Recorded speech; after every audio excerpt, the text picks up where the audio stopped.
Hi, Danny from the Joshua Tree here. Thanks for joining us. I'm here in my parents-in-law shed, and we are continuing our time in the book of Joshua.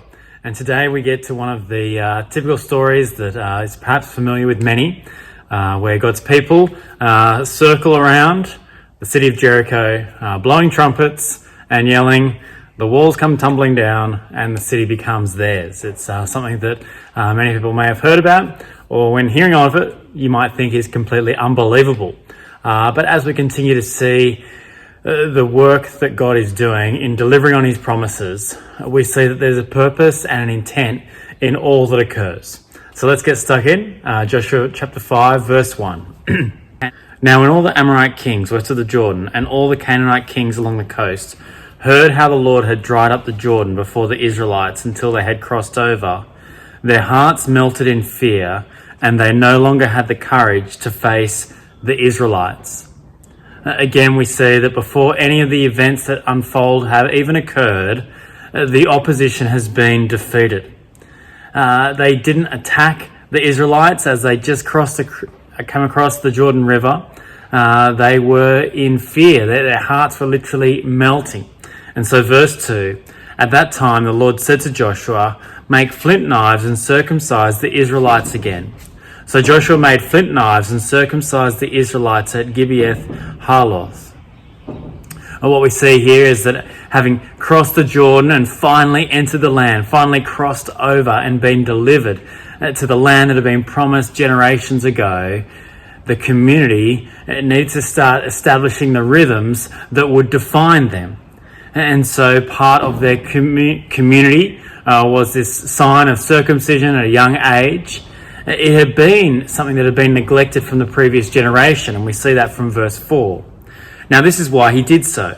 All those who came out of Egypt, all the men of military age, died in the wilderness on the way after leaving Egypt. All the people that came out had been circumcised, but all the people born in the wilderness during the journey from Egypt had not. The Israelites had moved about in the wilderness 40 years until all the men who were of military age when they left Egypt had died, since they had not obeyed the Lord. For the Lord had sworn to them that they would not see the land he had solemnly promised their ancestors to give us, a land flowing with milk and honey. So he raised up their sons in their place, and these were the ones Joshua circumcised. They were still uncircumcised because they had not been circumcised on the way. And after the whole nation had been circumcised, they remained where they were in camp until they were healed. Here, Joshua is reinstating a ritual that had been neglected, something that was significant for the people of God, a physical sign that would be distinctive to their character as God's chosen people. Verse 9, then the Lord said to Joshua, "Today I have rolled away the reproach of Egypt from you." So the place has been called Gilgal to this day. Gilgal sort of literally means a circle, rolling. And so there's this real movement from the enslavement that they experienced in Egypt to now being residents in the land. And so as they start to establish rhythms, it's sort of this transition from rhythms that were necessary while they were on the road traveling with their tent to being a people who were settled. It's a bit like the difference between you being at home and working from home, as opposed to perhaps in other times in your career when you've been working and you're living out of a suitcase. There are certain things that you can't just do because you're on the road that you would do when you are settled. Verse 10, on the evening of the 14th day of the month, while camped at Gilgal on the plains of Jericho, the Israelites celebrated the Passover. The day after the Passover, that very day, they ate some of the produce of the land, unleavened bread and roasted grain. The manna stopped the day after they ate this food from the land. There was no longer any manna for the Israelites, but that year they ate the produce of Canaan. Again, like circumcision, the Passover had been neglected whilst they'd been wandering in the wilderness. And so again, there's another sign that they've established a new beginning as residents in the land that God was giving them. And so the period of wandering was sustained with this manna, literally food from heaven. It was no longer going to continue because now they were going to able to eat food that was grown and produced in the land. And so there's some sense that the extraordinary means that God had provided for them in their period of wandering was being replaced with quite ordinary provisions. But these ordinary provisions are still a great blessing. They are a sign of God's grace and his goodness to his people. Verse 13. Now when Joshua was near Jericho, he looked up and saw a man standing in front of him with a drawn sword in his hand. Joshua went up to him and asked, "Are you for us or for our enemies?" Joshua here, we've heard that he's been the established leader of God's people. He's the one whom God has spoken to. He's the one who's going to be strong and courageous in leading his people forward. But now he's confronted with a new and strange individual. He looks up, surprised, and he sees this strange man, a man who is ready for battle. This image of having a drawn sword means that this is either a great encouragement or a particular threat. It's sort of a reminiscent image to bygone eras of Jacob and Moses having these sort of divine appearances before them in quite strange manifestations. And so these divine encounters that have happened so far in God's history with his people are normally the prelude to something quite significant happening, a quite strong encounter to follow. The response from verse 14 from this stranger says, "Neither," he replied, "but as commander of the army of the Lord, I have now come." Then Joshua fell face down to the ground in reverence and asked him, "What message does my Lord have for his servant?" What we see in Joshua's response is that he realizes that he is lower than this stranger. This stranger has greater military prowess. He's sort of the leader. He's the one who's going to actually deliver what's in front of them. And it's a sign that God is the one who's going to deliver for his people. God is the one who's going to bring about the conquest that follows. And Joshua recognizes that there is a superior authority in this strange, somewhat angelic being. And so what we see here with Joshua is that he's both humbled and inspired. This conquest of Jericho won't be his doing. God is going to fully equip them to deliver his people.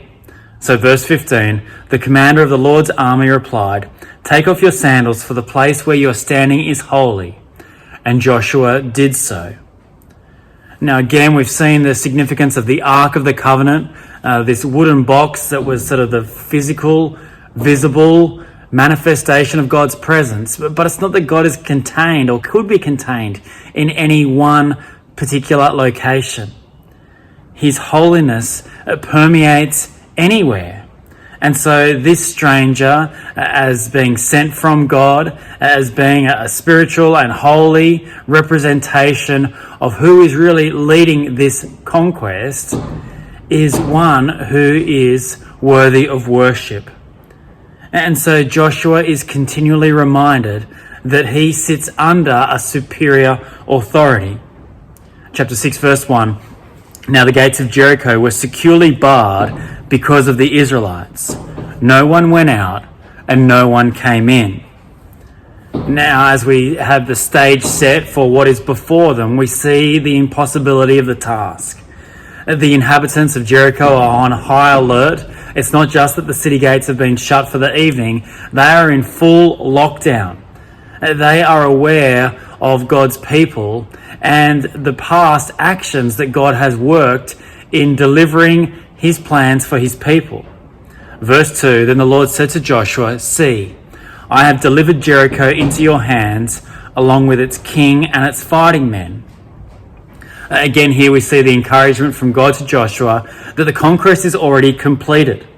Resistance will be overcome. This victory is assured because it's a gift from God. It's already something that exists. It's been delivered.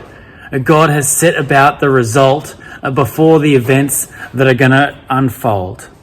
The only thing left for Joshua to do is to claim what God has already secured. It's like going to the shops and picking up a product that's already been paid for. All you have to do is really just pick it up. There's no cost to you. And so the only thing at this point that is a barrier for Joshua and the Israelites to obtain what has already been delivered for them is these walls.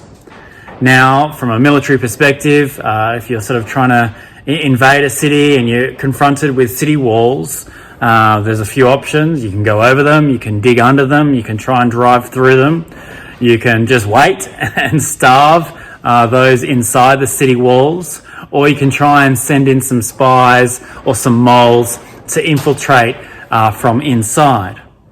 But what we see from verse 3 is that God has a quite distinct plan for breaking down these walls. Verse 3, march around the city once with all the armed men. Do this for 6 days. Have 7 priests carry trumpets of ram's horns in front of the ark. On the 7th day, march around the city 7 times, with the priests blowing the trumpets. When you hear them sound a long blast on the trumpets, have the whole army give a loud shout. Then the wall of the city will collapse and the army will go up, everyone straight in. Now, from a military perspective, I'm not much of a army guy, but it seems quite senseless and ineffective, this strategy that God is giving to Joshua. To walk around in circles. And it seems that there's quite strong symbolism with this sort of 7 occasions, which we know through the Bible is sort of this picture of God's sense of perfection and completeness. And this loud shout is literally like a war cry, both to encourage the troops and perhaps to intimidate the opposition. And so with the walls then supposedly going to collapse and the troops surrounding the entire city, the plan is that the Israelites can move in on Jericho from every angle. In verse 6, so Joshua, son of Nun, called the priests and said to them, take up the ark of the covenant of the Lord and have 7 priests carry trumpets in front of it. And he ordered the army, advance, march around the city with an armed guard going ahead of the ark of the Lord. Now, let's be honest, from a human perspective, this plan seems ridiculous. But day after day, God's people obediently execute it according to the script. If God was going to bring about this victory, then this symbolism, this demonstration of obedience was going to be unambiguous, that the actual power for this victory didn't come from the military prowess or the strategic intentions of the people, but from a divine source. Now, I don't know about you, but if I was sort of just walking around day after day, blowing trumpets, I'd be getting pretty impatient. My mind would be wandering. I'd be thinking, look, certainly there's a better plan than this. Or that I'd even be frustrated, I think, with God to sort of say, well, if God's going to deliver this, why the wait? Just get in there and get it done. But we see from verse 8 that God's people aren't resistant, but go along in faithfulness. Verse 8, when Joshua had spoken to the people, the 7 priests carrying the 7 trumpets before the Lord went forward, blowing their trumpets, and the ark of the Lord's covenant followed them.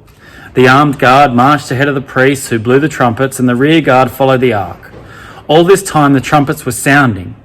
But Joshua had commanded the army, do not give a war cry. Do not raise your voices. Do not say a word until the day I tell you to shout. Then shout. So he had the ark of the Lord carried around the city, circling it once. Then the army returned to camp and spent the night there. We see then from verses 12 to 14 that for 6 days God's people continue in obedience with the plan. And then verse 15, on the 7th day, they got up at daybreak and marched around the city 7 times in the same manner, except that on that day they circled the city 7 times. The 7th time around, when the priest sounded the trumpet blast, Joshua commanded the army, shout, for the Lord has given you the city. Everything at this point is going according to plan. It's a visible and audible display of God's people's faithfulness. God is going to deliver his people. And so verse 17, the city and all that is in it are to be devoted to the Lord. Only Rahab the prostitute and all who are with her in her house shall be spared, because she hid the spies we sent. But keep away from the devoted things, so that you'll not bring about your own destruction by taking any of them. Otherwise you'll make the camp of Israel liable to destruction and bring trouble on it. All the silver and gold and the articles of bronze and iron are sacred to the Lord and must go into his treasury. Again, like is often in the book of Joshua, we get sort of one of these flashbacks to a different time. And this is God speaking to Joshua about the instructions. Following the blowing of the horn and the walls collapsing, what are they to do? Well, they are to rescue and they are to destroy. God is going to deliver this city for his people, and they need to carefully acquire it. They need to acquire it correctly according to his plan. And so this initial conquest of Jericho is going to be symbolic of how they will enter and inhabit the whole of the land. The emphasis is on this land being a place of total devotion to the Lord. There's a great danger in having split allegiance. And so there are things that can be destroyed that were devoted to other gods or other views of world and sense. They are to be destroyed. Those things that can't be destroyed, they are to be rededicated towards God.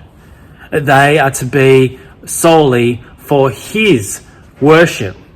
And so those who have demonstrated faith, Rahab and her family, who have pleaded for mercy, are to be saved. The oath that the spies made with Rahab is to be honoured. And so there's this picture of salvation and destruction. There's this picture of God's purposes being realised. Verse 20, when the trumpet sounded, the army shouted, and at the sound of the trumpet, when the men gave a loud shout, the wall collapsed. So everyone charged straight in, and they took the city. They devoted the city to the Lord and destroyed with sword every living thing in it, men and women, young and old, cattle, sheep, and donkeys. Joshua said to the two men who had spied out the land, go into the prostitute's house and bring her out and all who belong to her in accordance with your oath to her. And so they did so. And verse 24, then they burned the whole city and everything in it. But they put the silver and gold and the articles of bronze and iron into the treasury of the Lord's house. But Joshua spared Rahab, the prostitute, with her family and all who belonged to her, because she hid the men Joshua had sent as spies to Jericho, and she lives among the Israelites to this day. Verse 26, at that time Joshua pronounced this solemn oath, cursed before the Lord is the one who undertakes to rebuild this city, Jericho. At the cost of his firstborn son, he will lay its foundations. At the cost of his youngest, he'll set up its gates. So the Lord was with Joshua, and his fame spread throughout the land. Again, what happens here in this initial conquest, having just crossed the Jordan, is going to be symbolic of what God is doing all throughout this land of Canaan that he is giving his people. Rahab is spared and Jericho is cursed. Now, let's be honest, this isn't easy to digest, but it's not even the most confronting thing that we read in the book of Joshua. But what I think is significant here that we're just going to stop and pause on for chapters 5 and 6 is the great contrast that we see in Jericho. The contrast between Rahab and Jericho. Both of them, we heard, had hearts that melted in fear as they heard of what the Lord of Israel had done in rescuing his people. But one, Rahab, moved towards God and plead for mercy. She had a posture of submission, of awe and reverence, a willingness to worship him. The other, the city at large, responded with resistance and defiance. And so these are the two responses that we continue to see towards God even to this very day. Resistance to him or reception of him. And the result of resistance is death, and the result of reception is life.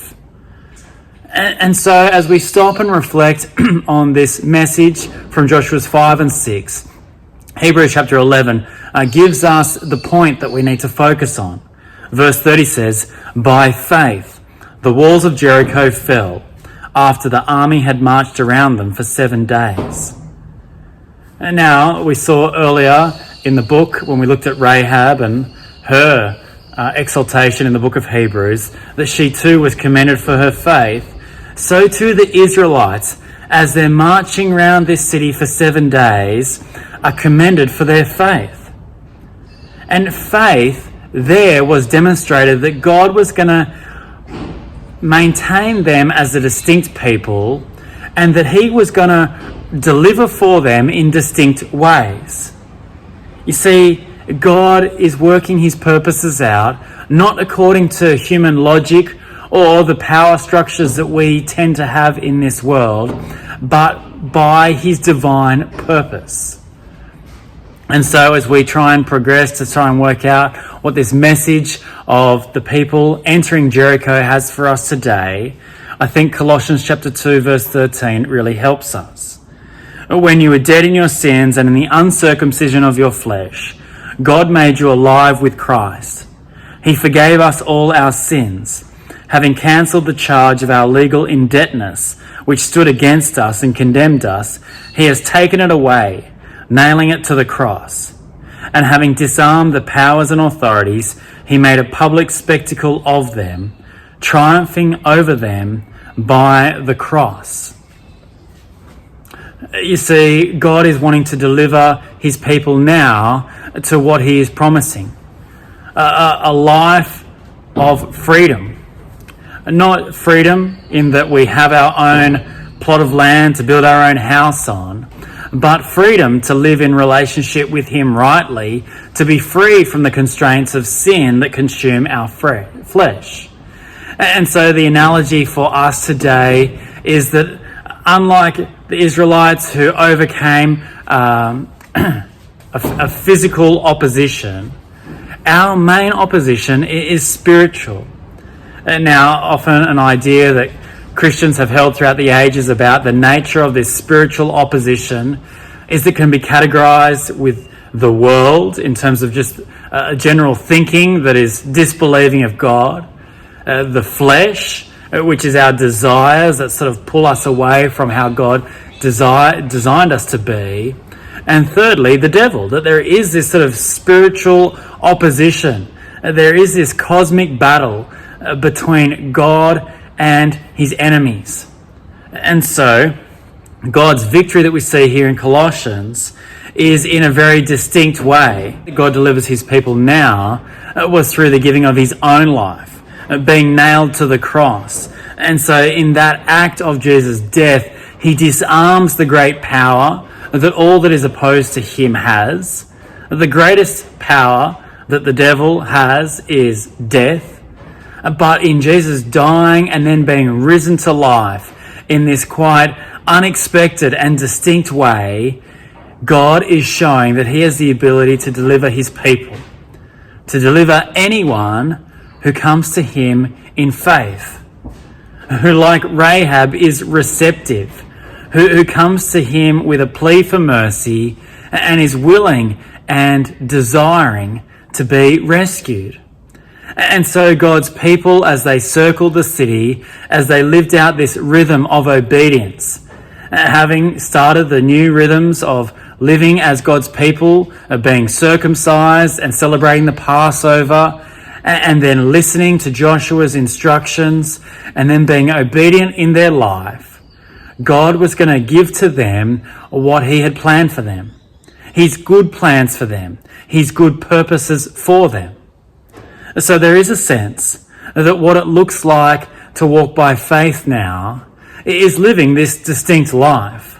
Living a life in rhythm with what God says is important. And so no longer is it about males at a certain age needing to be circumcised, but it's about exaltation of Jesus as Lord of our life.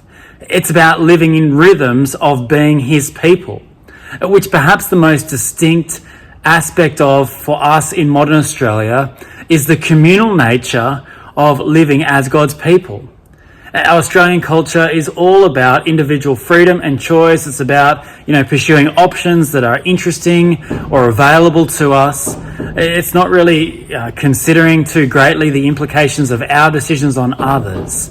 But when we are delivered as God's people, when we walk by faith in the rhythms that He has set, then our place within God's people, both how we contribute to that, both how we are a part of that, is really significant. And so one of the most obvious and perhaps overlooked rhythms of God's people is the act of meeting together, coming together to be shaped by God's word, coming together regularly to praise and worship Him. Now, it's not that when we do that, that is the only time in which we are defined as God's people, but it is a key rhythm that sustains, strengthens, and also grows. And so what would it look like for you to continue to live in a distinct way when your faith is in Jesus? Distinct from the world around you. Perhaps it's that you no longer have to control everything, or know everything, or have everything. That there will be times when, rather than pursuing what is available to you, you sacrifice that to emphasize the distinct rhythms of living as one of God's people in this place, knowing that ultimately your home is not whatever you establish in whatever life you're given here, but ultimately it is a home that is established for eternity. And so as a people here, coming out of lockdown, we are needing to re-establish the rhythms of God. And so the first one that I want us to encourage is, what does it look like for us to meet together in rhythm as God's people being delivered? What does it look like for us to encourage each other to live distinct lives in our wider society? God is the God who distinctly delivers His people. He's delivered us to be distinct in this world, to offer great hope that is available to all in Jesus. Let's encourage one another in this distinct life.